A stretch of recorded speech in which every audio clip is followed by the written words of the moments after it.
Okay, just at ground zero at where the next one-man tower is going to be going. Looking for suggestions this time. I've got an idea we're going to have to make up a plate, but this is the one-man tower base that, as you see, we use them over there. There's a 60, 70-foot version or so over there. This one we had shipped down from Queensland, and really appreciate it. It was a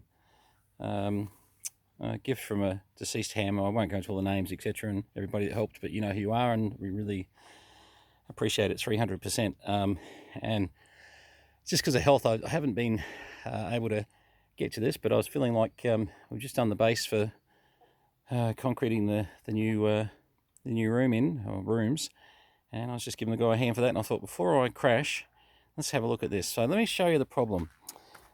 This was the previous Vela tower. Don't mind the ones that have been knocked around a bit. Unfortunately, when the boys came in and did all this retaining, etc., they've obviously just given them a bit of a hit, but we'll slide a bit of pipe over those and straighten those up. And wasn't totally impressed with the fact that, because you really don't want, anything. Anyway, optimal strength is how they were. All right, okay, so what I've got, as you can see, on the one-man towers, they basically did they did centre to centre. Well, no, it was about, hang on. Centre to centre, about 190 mil. Now, let's just see if that runs true over here. I'm sure Kev had a couple of jigs where they did vary a little bit. But yeah, centre to centre, about 190. Here's my problem. Centre to centre of this fella here. Hang on. With this new retaining wall, it's a little bit harder to get in. Look, there's a fair bit of room, but I'm just getting big and fat. But centre to centre on here, we're dealing with about all that straight, steady, about 220 mil. So basically, our problem is that if you can imagine, if we were to etch out these holes here on each one of these, that would probably just slide in,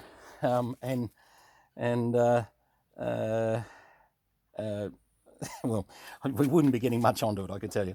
But therein lies the question. I was talking to Brenton 3MH about this, and Brenton was saying, maybe, to be fair, he couldn't see it. The tower section wasn't here at the time. All he could see was the studs sitting out of the ground. So I was thinking that it was massively larger, that the stud base here was, another 50, 60 mil, sort of difference to these holes here. The fact that it's more like 20 mil, God, I hate looking at this one. I mean, look, it'll be all right, but yeah, I don't like it. Anyway, but yeah, look, I reckon that right now, if I picked it up with a bobcat and dropped it in here with it without these nuts off it, that this would fit right on the internals of this, just about exactly. Let's just have a look at that.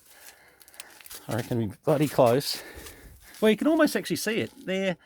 No, it wouldn't fit. No, it'd be just intruding on the threads just a little bit. Let's have a look. So basically, that frame there is about 453 mil, and on the internal of that there, we've got about 440 mil. And we said 353 over there, and not a lot, is it? So basically, if you pulled the nuts off and you cut out little wedges, this would fit inside it and would be terrible. There'd be no strength and no nothing. But that doesn't mean... Brendan's idea was good as far as make up a plate for this, then have an internal plate that had an ability to just bolt this straight onto. But with it being so close, it's presented a bigger problem that I'm just really starting to wonder what we do. The fact that we're so close on these edges here, it makes me wonder whether we want to bolt on a plate, which will end up being a number of plates, so these outside sections, to then be drilled to suit these studs here. But your comments are really welcome, because I'm not an engineer in regards to anything to do with this, and I I'm not any expert on strength points. Already I know that I'm going to get a lot of complaints about the fact that the guys have touched these with the Bobcat. Well, I don't know whether it was Bobcat or what they were doing. I wasn't here, but it was when they were putting these blocks in. I think they've just sort of nudged it with their machinery. But that's the only one that worries me a little bit. But the rest of them will just be a slight knock, and I think they'll be quite okay. But your comments welcomed. Certainly, that's why I'm posting this video, is because we're putting this big 4-element 40-meter opti-beam on there. Now we've had this exact antenna on this exact tower before for a number of years. Well, this exact same design tower for a number of years previously, and you know what, they handle them beautifully. I wouldn't be putting anything on top of it or anything. It's right on the limit as far as you wouldn't do any more on them. But to give you an idea, we've been here 10 years, and that is an OptiBeam OB16-5 that weighs nearly as much as the 4-element. The 4-element's probably just a little bit more, to be fair.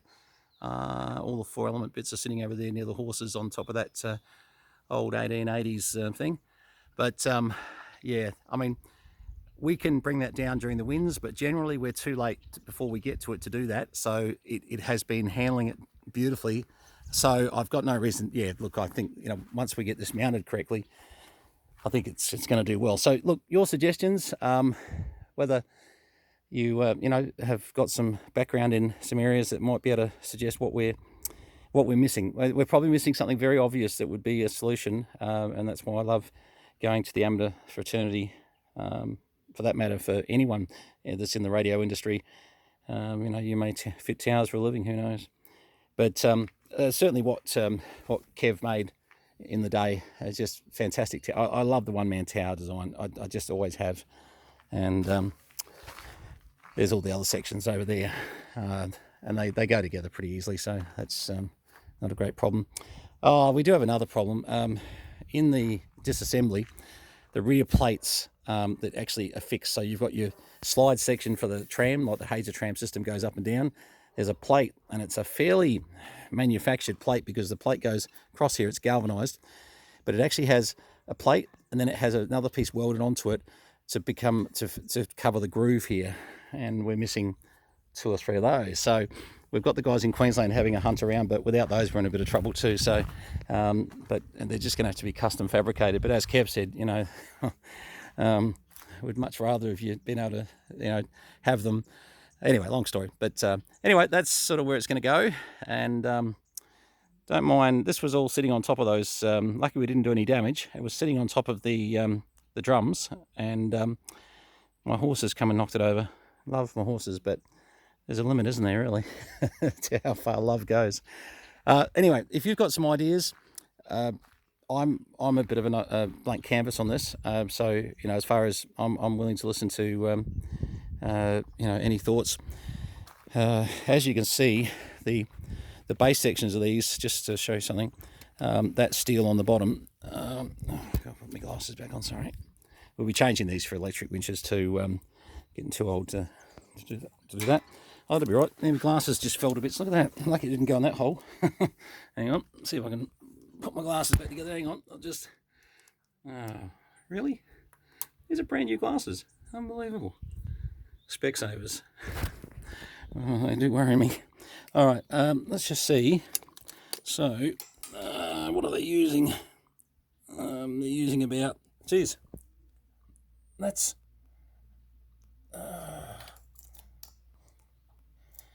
pretty close to 10 mil with the galv on there, on that base. Am I reading that right?